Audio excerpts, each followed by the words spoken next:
Bueno, hola, soy Ivana Noelia Zurdo. Voy a hablar de lo que hice en el segundo parcial de inferencia estadística y reconocimiento de patrones.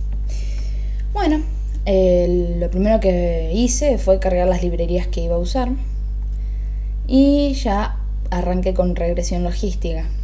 Cargué el dataset, hice una exploración inicial de los datos y bueno, información general tiene 170 filas y 5 columnas.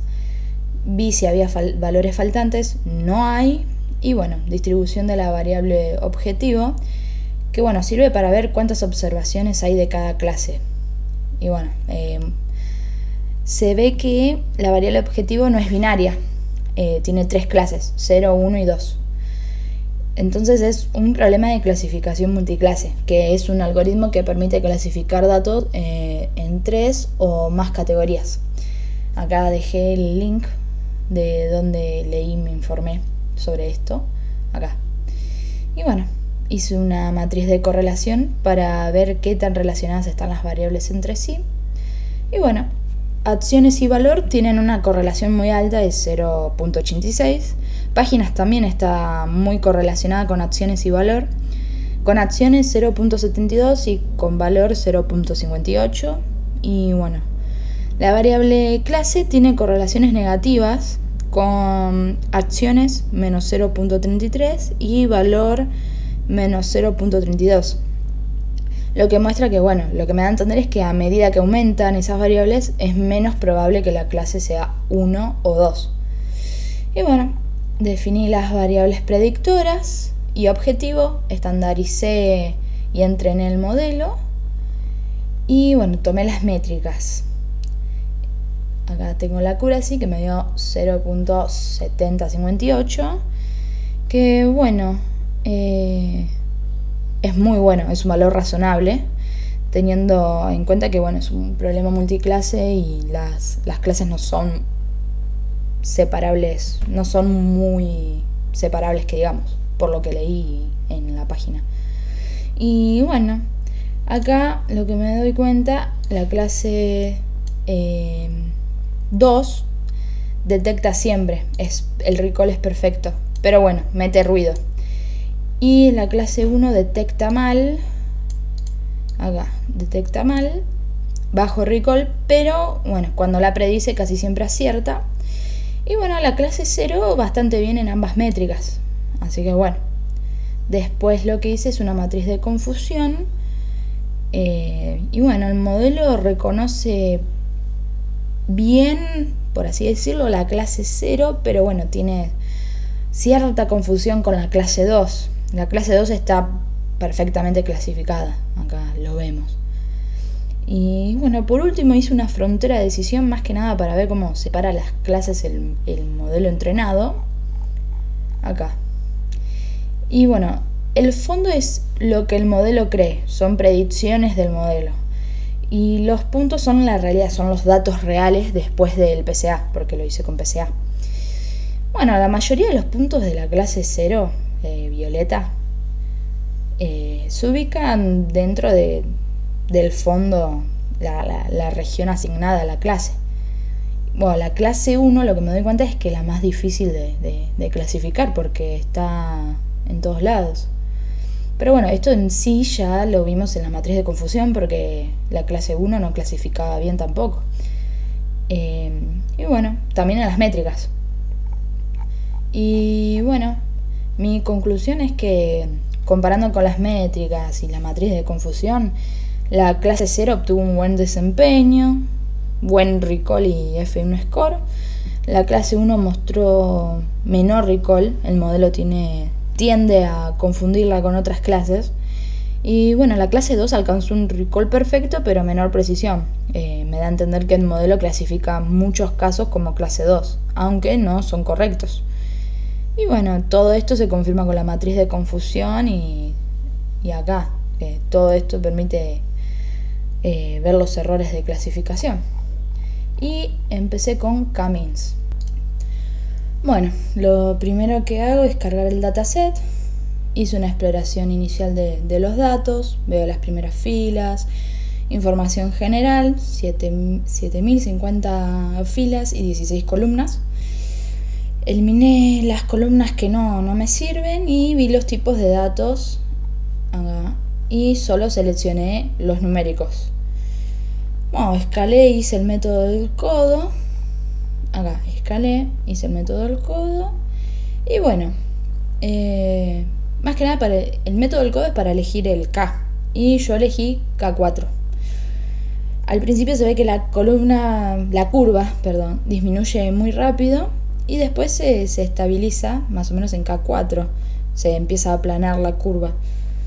Entonces, para mí es K4, porque si agrego más clúster no va a mejorar. Y para mí el punto en donde la disminución, por así decirlo, deja de ser fuerte es K4. Y bueno, usé K4 y con K4 hice el gráfico de cluster K-means con los centroides en PCA. Y cada punto, bueno, es un registro del dataset. Ahí se ve los puntitos.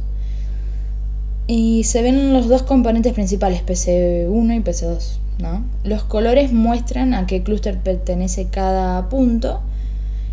Y las X son los centroides de cada clúster. O sea, vendría a ser el centro de cada grupo en el espacio acá en el gráfico. Y bueno, mi conclusión, los grupos están bien separados, se muestran bien separados. No hay mucho solapamiento, los centroides están bien posicionados, están cerca del centro de cada grupo y lejos entre sí. El modelo agrupó bien, los clústeres tienen sentido y bueno, para mí el modelo logró un muy buen desempeño. Y bueno, empecé con DBSScan. Acá. Lo primero que hice fue cargar el dataset, hice una exploración de los datos, vi las primeras filas, las filas y las columnas, que me dio 750 filas y 2 columnas, el tipo de dato y si tiene valores nulos, no tiene valores nulos. Estandaricé los nombres de las columnas para que siempre se llamen Feature 1 y Feature 2. ¿Por qué? Porque los nombres de las columnas son 0 y 1, entonces tenía que renombrarlas. Estandaricé los datos, hice un gráfico para estimar epsilon, acá. Y bueno, el epsilon se elige al encontrar el codo, donde cambia abruptamente.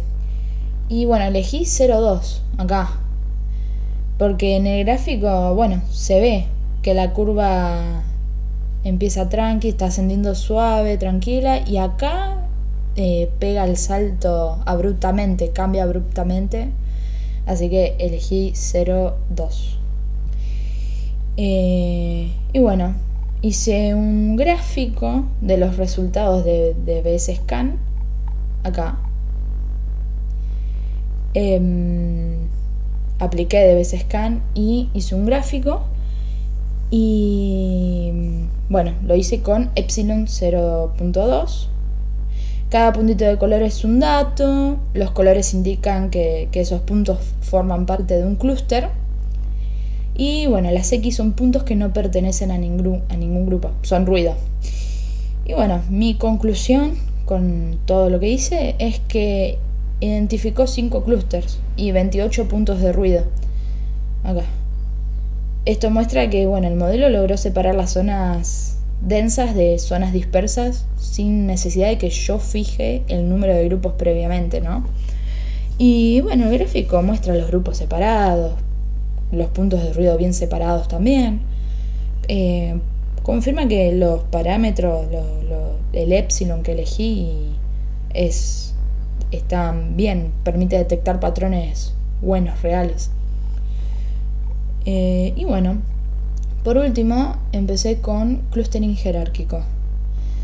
Cargué el dataset, hice una exploración inicial de los datos, vi las primeras filas, información general, vi si hay valores faltantes, me dio que tengo 541.909 filas y 8 columnas. Eliminé todas las filas que tienen valores nulos en la columna Customer ID. Bueno, convertí la columna Invoice Date a un formato de fecha y hora, Datetime, y eliminé todas las transacciones canceladas, calculé el total de ventas por ítem en cada transacción. Y bueno, lo que usé es la métrica RFM, que vi, creo que dejé un link. Sí, dejé el link, porque estuve leyendo, pues quería como acortarlo bien y bueno, lo mejor que salió es la métrica RFM, que bueno, lo que hace es, bueno, la R significa resencia, cuántos días pasaron desde la última compra del cliente. La F es frecuencia, cuántas veces compró, y la M es monetario, cuánta plata gastó en total. Entonces, lo que hace esta métrica es resumir el comportamiento de compra de cada cliente en 3 números.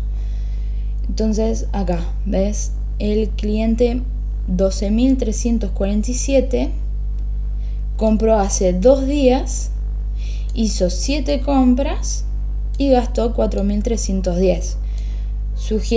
Lo que sugiere esto es que es un cliente activo, pues bueno, es un cliente activo. Y el cliente 12.346 compró hace 326 días solo una compra, pero gastó 77.183,60. ¿Qué significa? Que es un cliente que hace mucho no compra, que es inactivo, pero de alto valor, porque gastó bastante. Acá a un breve explico y dejo el link acá de lo que vi, de dónde lo saqué. Después lo que hice es escalar los datos de RFM. Y bueno, el primer cliente acá.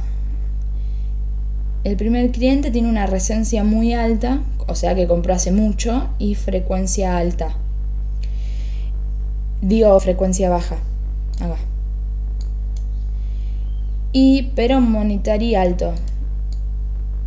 Significa que es probable que es un cliente inactivo, pero bueno, muy valioso porque gasta mucho. Y el segundo cliente tiene resencia baja, o sea, compró hace poco. Frecuencia alta, monetario moderado, por así decirlo. Entonces significa que es un cliente activo y frecuente. Y bueno, apliqué el clustering jerárquico, hice el dendrograma acá. Y bueno, por lo que se ve, hay 2 grandes grupos. Porque esto, ponele que sea y 100 igual a 100, acá se separan los grupos. Si lo cortara más abajo, por ejemplo en 50, tendría más clusters, pero menor separación entre ellos. Si elijo i igual a 100, muestra dos clústeres principales, que son estos. Y bueno, lo que hice es evaluar el rendimiento para diferentes números de clústeres. Usé la métrica de silueta, le digo yo, pues en inglés malísimo. Pero bueno,